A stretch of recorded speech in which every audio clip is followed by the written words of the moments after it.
write my first drafts, I focus on speed. I don't focus on the quality of production.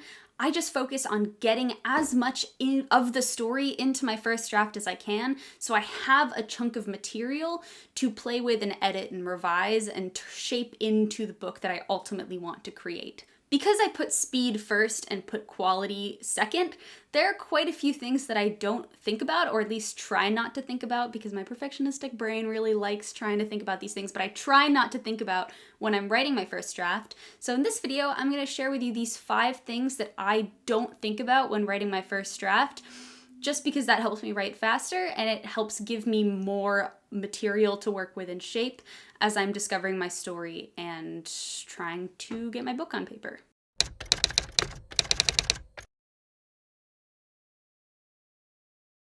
I'm going to start this video with a disclaimer that I give on all of my videos, which is that this is just what works for me. Every writer is different. Every writer has a different writing process. Every writer needs to do a lot of experimentation to figure out what their writing process is and what works best for them. All I can do and all anybody can do when teaching writing is share what worked for them in the hopes that it will also work for you. So these are just the things I choose not to worry about. Worrying about these things actually might be very good for you. You have to see and try it and find out for yourself. So the first thing that I don't worry about when I am writing my first drafts is prose. Prose in general, just the general writing of the story. When I used to focus heavily on prose and try to make everything sound really good or sound witty or sound funny, first of all, it slowed me down a lot because it required so much more concentration. It would just take me longer to write things. And it also made it a lot harder for me to kill my darlings, in the sense that it made it harder for me to cut scenes that didn't advance the plot just because I'd worked so hard on them and tried really hard to be funny or witty, or I had little exchanges that I actually really tried to make funny that I couldn't quite let go of. So that made it a lot harder when I was actually editing to kill my darlings. My main concern with my first draft is that my plot is intact. I want to make sure that my major conflict makes sense, that my characters grow over the course of the story. I want to explore the plot. Like, usually I have an idea for what the book is going to be about and I have all the major plot points figured out, but I don't really know the characters very well yet. So my goal for this first draft is getting to know the story and the environment and the characters. So I try to do a lot of exploring in the draft, and because I'm exploring, I'm writing a lot more than what's eventually going to be in the finished book. I'm writing a lot more description to help me picture things. I am writing a lot more dialogue to help me get to know the characters. I'm writing a lot of moments that might not eventually make it into the book because they're uncharacteristic of who the character ultimately becomes once I've actually edited the book.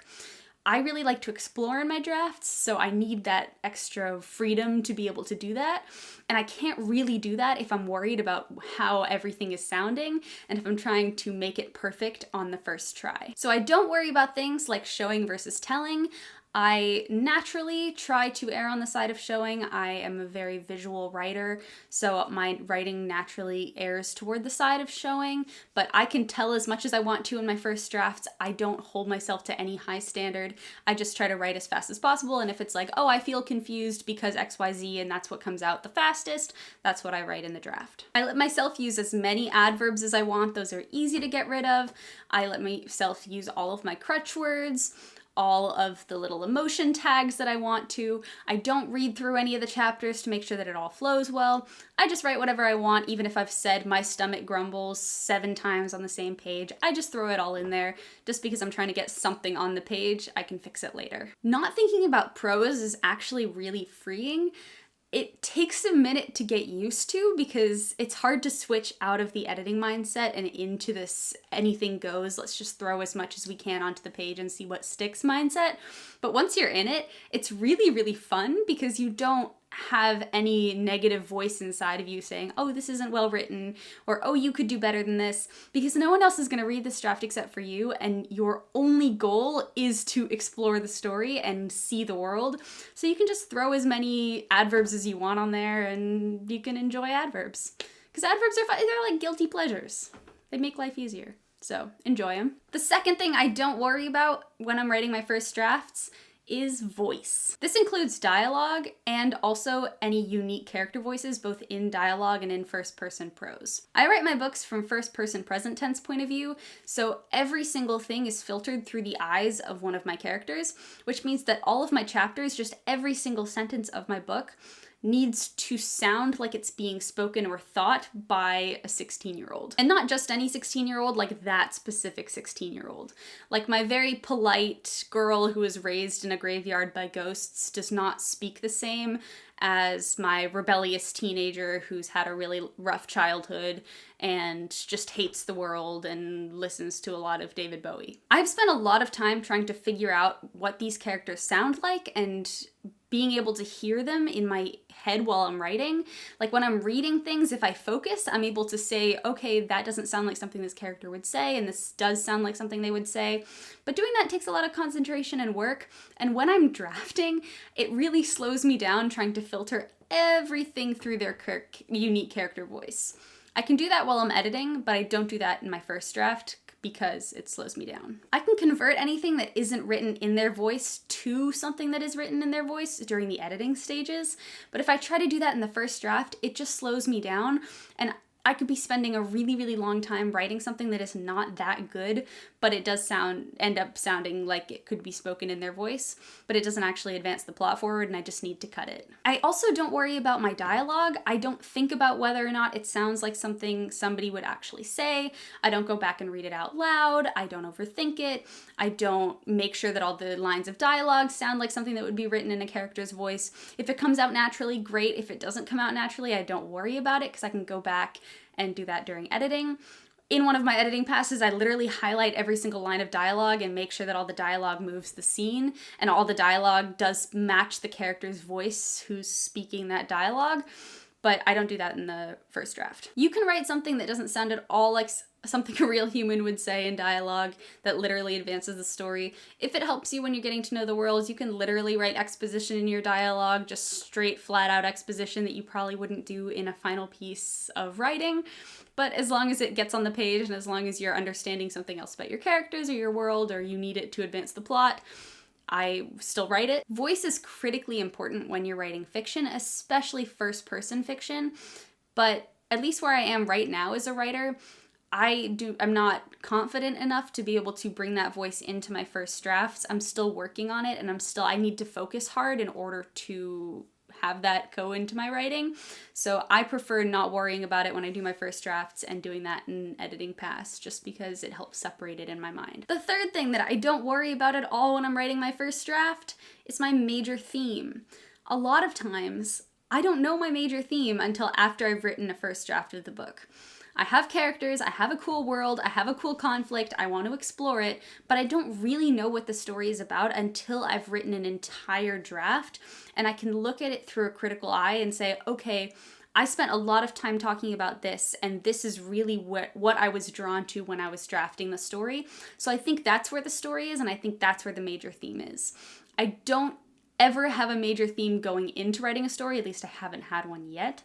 So that is not something that I think about until draft 2, when I'm ready to take my crappy first draft and turn it into something resembling a story. Your major theme and the invisible story within your story is really important to think about when you're writing, because it allows people to connect emotionally to the story, because it takes your story that might be set in a fantasy world with dragons and makes it about humans and things that humans struggle with and things that your readers can connect to. But it's hard to take a major theme of self-sacrifice or grief and build a story around it. It's a lot easier to just draft what you think the story is, examine it, see what you talk about the most in the story, and then build a major theme around that, and then go into writing your second draft with that in mind. At least it is for me. That's what I'm doing now, and that's what works for me, but you already might have a major theme in mind for your story and you want to go in knowing it, and that is absolutely fine if that works for you. But I actually have a new book that I have just started working on that isn't my current series that I'm self-publishing, and I thought that I had a major theme. I wanted to go into it when I was drafting, or not drafting, I haven't actually drafted it yet, but planning and outlining and thinking about it, I wanted to have a major theme for the story, and I thought that I had one, but then as soon as I actually started thinking about the plot and mapping out some of the major plot elements, I realized that my major theme, that the story wasn't about what I thought that it was about, and I would have discovered that as I was drafting it anyway, but I just think that a lot of preconceived notions about one's story will be changed when you're actually putting fingers to keyboard or pen to paper. The fourth thing that I don't think about when I'm writing my first draft as fast as humanly possible is pacing. Now, pacing is super important. I'm a thriller author. I know pacing is important. But hear me out. Because my goal in my first drafts is to explore my world, I'm going to go down a lot of little tangents. I always over-describe things. I will write these really long descriptions of places just to help me visualize everything that's in a certain place, whether it's like a haunted house or a creepy abandoned mine. I like to know where everything is, so I over-describe things. I over-describe characters so I can really picture them when they're in the scene.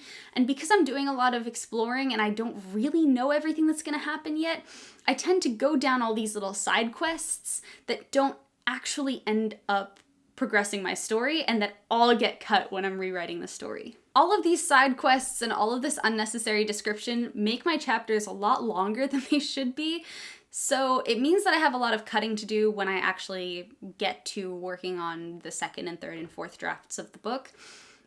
And it also means that the pacing in my first draft is not very tense.